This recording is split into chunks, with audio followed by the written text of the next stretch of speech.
Assalamualaikum warahmatullahi wabarakatuh. Saya Eni Gusita dengan nomor induk mahasiswa 222711020030. Pada kesempatan ini saya akan membahas masalah sejarah, fungsi dan kedudukan bahasa Indonesia. Baik, untuk materi yang pertama, sejarah bahasa Indonesia adalah pada abad ke-19, bahasa Melayu merupakan bahasa penghubung antar etnis dan suku-suku yang ada di Kepulauan Nusantara. Dari sudut linguistik, bahasa Melayu merupakan salah satu ragam dari bahasa yang ada di Indonesia. Adapun bahasa yang dipakai sebagai dasar dari bahasa Indonesia adalah Melayu Riau.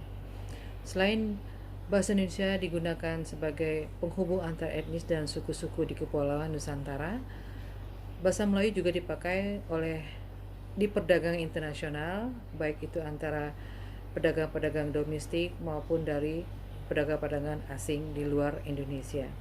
Dan semua itu menggunakan bahasa pengantar, yaitu bahasa Melayu.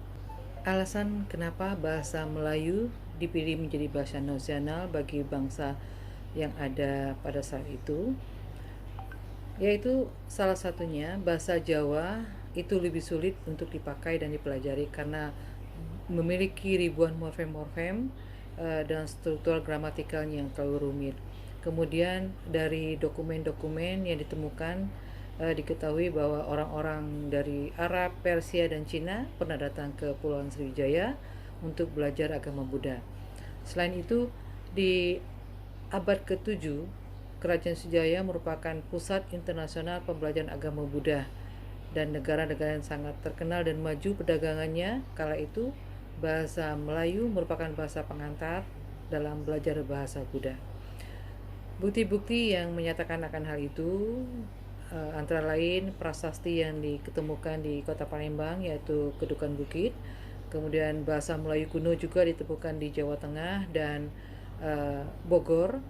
Kemudian pada masa zaman Kerajaan Sriwijaya, bahasa Melayu dipakai sebagai bahasa kebudayaan dan pendidikan yang dipakai dalam buku-buku pelajaran agama Buddha. Sejarah bahasa Melayu telah lama menjadi lingua franca, tampak semakin jauh dari peninggalan-peninggalan agama Islam.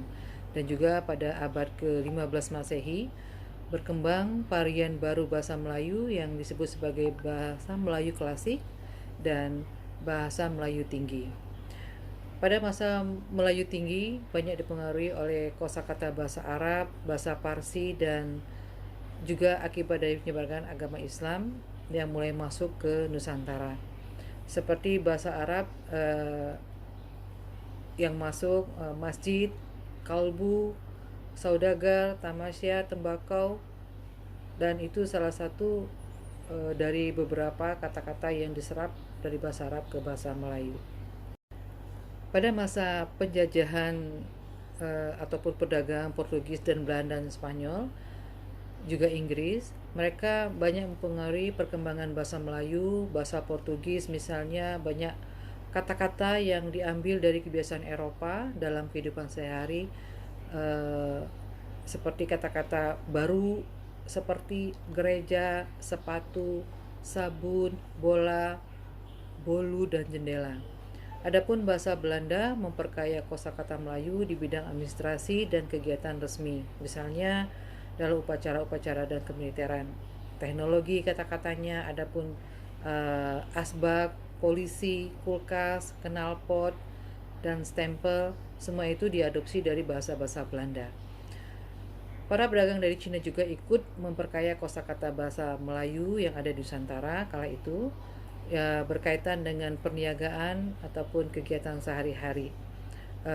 Kita kenal sebagai kata-kata baru seperti pisau, toge, tahu, loteng, teko, cukong, semua itu berasal dari bahasa Cina. Kemudian Jan Huygens van Leeuwenhoek pada abad ke-17 menyatakan bahwa bahasa orang Melayu atau Melaka pada saat itu dianggap sebagai bahasa yang paling penting di dunia timur ini. Luasnya penggunaan bahasa Melayu melahirkan beberapa varian bahasa. Ada 3, yaitu bahasa Melayu tinggi atau bahasa Melayu bangsawan, kemudian bahasa Melayu Pitging, bahasa kawasan Timur Nusantara, dan bahasa Melayu pasar yang biasa digunakan oleh masyarakat umum. Tonggak penting bagi bahasa Melayu terjadi ketika pada abad ke-19, Raja Ali Haji dari Istana Riau Johor menulis kamus bahasa Melayu. Sejak saat itu, bahasa Melayu menjadi setara dengan bahasa-bahasa yang ada di dunia. Hingga akhir abad ke-19, bahasa Melayu terbagi menjadi 2. Yang terkenal yaitu bahasa Melayu pasar yang kolokial dan tidak baku, serta bahasa Melayu tinggi yang pemakaiannya terbatas pada kalangan-kalangan tertentu, yaitu kalangan bangsawan. Demikian sekilas sejarah dari bahasa Melayu diadopsi menjadi bahasa Indonesia.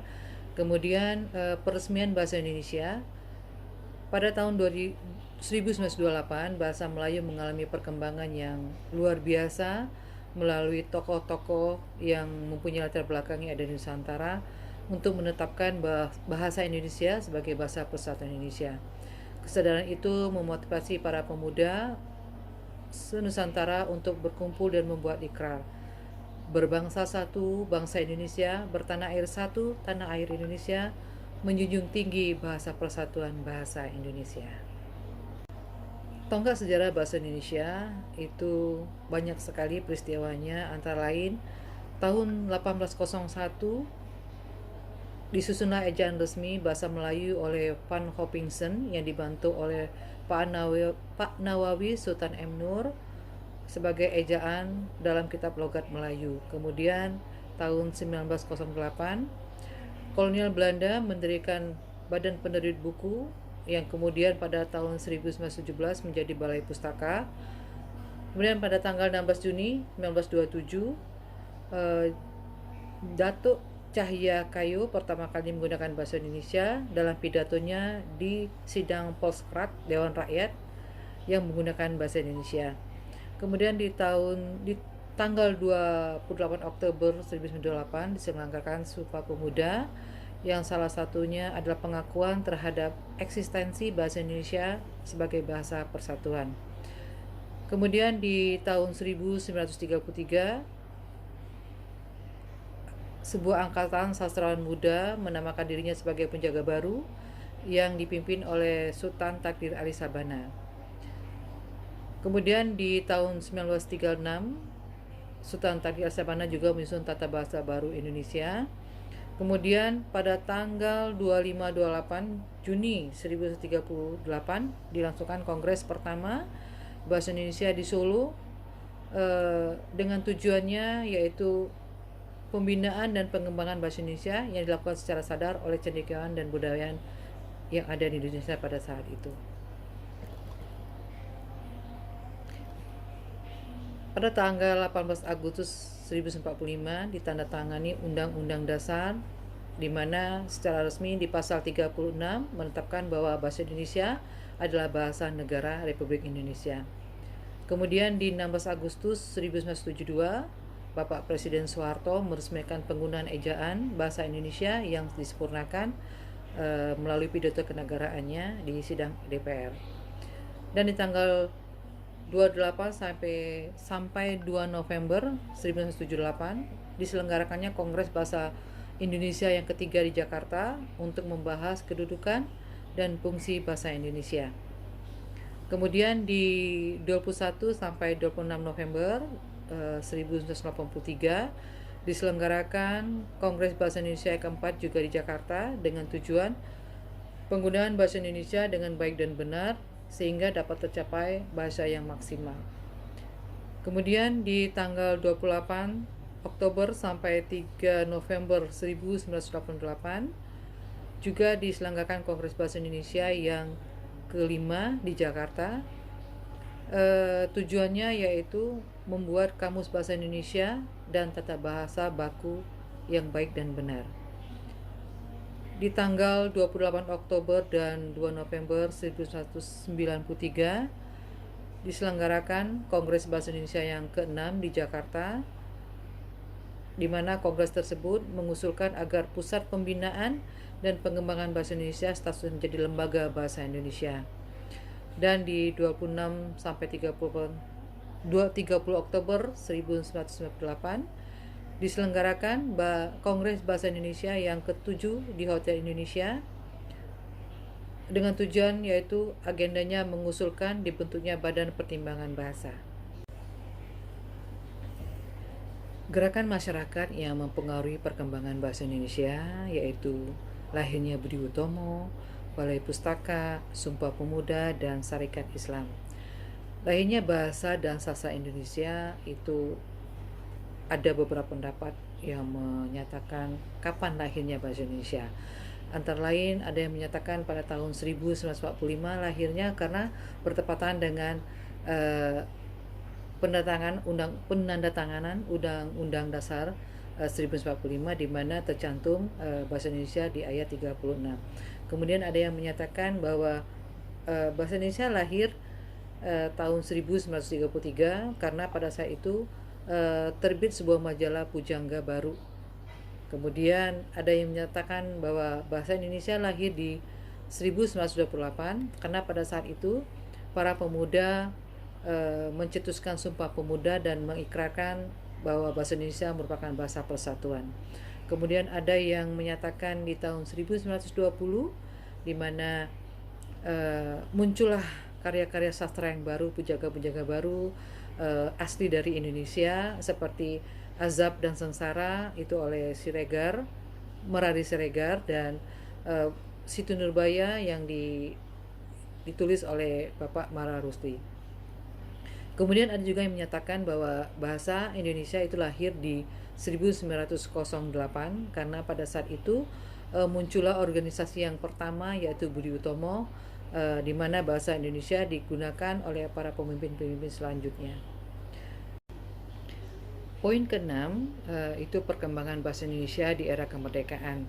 Banyak sekali peristiwa-peristiwa yang terjadi yang dikaitkan dengan perkembangan bahasa Indonesia.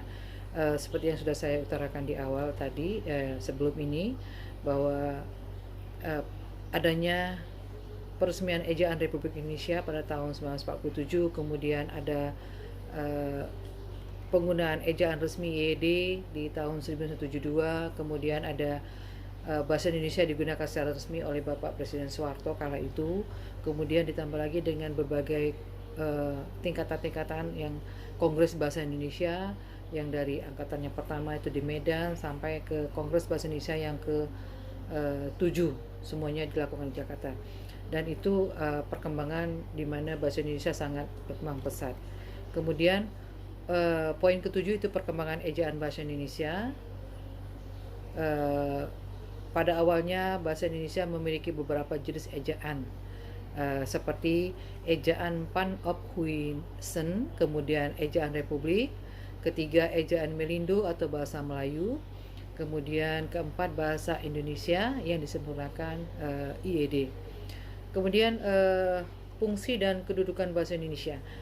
Fungsi bahasa dipandang dari penggunaan yaitu ada dua. Bahasa Indonesia berfungsi secara umum dan bahasa Indonesia berfungsi secara khusus. Fungsi bahasa secara umum mempunyai 4 fungsi, yaitu sebagai alat atau bahasa untuk mengungkapkan perasaan atau mengekspresikan diri. Kemudian yang kedua bahasa komunikasi. Ketiga alat atau bahasa yang digunakan sebagai untuk berintegrasi dan beradaptasi sosial. Kemudian yang keempat itu sebagai bahasa kontrol sosial. Fungsi bahasa secara umum sudah saya sampaikan yang tadi. Kemudian sekarang fungsi bahasa secara khusus. Fungsi bahasa secara khusus adalah sebagai alat untuk mengadakan hubungan dalam pergaulan sehari-hari, kemudian untuk mewujudkan seni sastra, kemudian 3 membahas bahasa-bahasa kuno, kemudian yang keempat mengeksploitasi ilmu, pengetahuan, dan teknologi. Adapun dipandang dari tujuan penggunaannya, fungsi bahasa Indonesia dapat dibedakan menjadi 5 tujuan. Yang pertama itu fungsi praktis bahasa Indonesia, kemudian fungsi kultural, ketiga fungsi artistik, dan keempat fungsi edukatif, dan terakhir fungsi politis. Kedudukan bahasa Indonesia yang dimaksud adalah kedudukan bahasa Indonesia status relatif bahasa sebagai sistem lambang nilai budaya yang dirumuskan atas dasar nilai sosial. Sebagai fungsi bahasa adalah nilai pemakaian bahasa tersebut dalam kedudukan yang diberikan. Kedudukan bahasa Indonesia dapat dikategorikan sebagai empat. Satu, kedudukan bahasa Indonesia sebagai bahasa nasional. Kemudian kedua, kedudukan bahasa Indonesia sebagai bahasa negara. Yang ketiga, bahasa Indonesia sebagai bahasa baku. Dan keempat, bahasa Indonesia berfungsi dalam konteks ilmiah. Dapat kita jabarkan bahwa kedudukan bahasa Indonesia sebagai bahasa nasional yaitu sebagai lambang kebanggaan nasional, sebagai lambang identitas nasional, kemudian sebagai alat pemersatu masyarakat yang berbeda-beda latar belakang, kemudian sebagai alat penghubung antar budaya di seluruh daerah. Kemudian kedudukan bahasa Indonesia sebagai bahasa negara, pertama yaitu bahasa Indonesia sebagai bahasa resmi negara, kemudian bahasa sebagai pengantar resmi di lembaga-lembaga pendidikan, dan yang ketiga bahasa resmi dalam perhubungan tingkat nasional dan pemerintahan.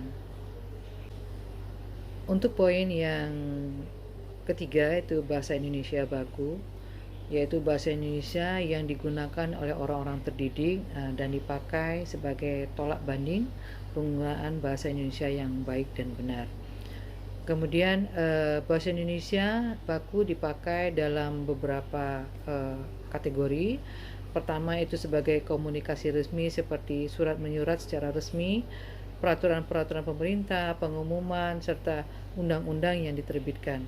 Kemudian bahasa baku dipakai dalam penulisan ilmiah seperti laporan penelitian, makalah, skripsi, disertasi, dan buku-buku ilmiah lainnya. Kemudian yang ketiga yaitu bahasa Indonesia baku untuk pembicara di muka umum seperti dalam khutbah, ceramah, kuliah, pidato, dan lain sebagainya. Kemudian fungsi bahasa Indonesia dalam konteks ilmiah. Dalam tulisan ilmiah, bahasa sering dipakai itu untuk mengungkapkan suatu pemikiran dari hasil pengamatan, tinjauan, kemudian biasa digunakan untuk penelitian di bidang-bidang ilmu dari tingkat-tingkatannya seperti penyusunan metodenya dengan sistematik atau penulisan-penulisan tertentu yang berisikan fakta-fakta yang melalui penelitian yang secara ilmiah. Kemudian bentuk-bentuk bahasa dipakai di karangan ilmiah itu seperti tadi laporan kerja, kemudian makalah-makalah, kemudian skripsi, tesis, dan disertasi, dan semua itu sudah dipastikan menggunakan bahasa baku baik dan benar.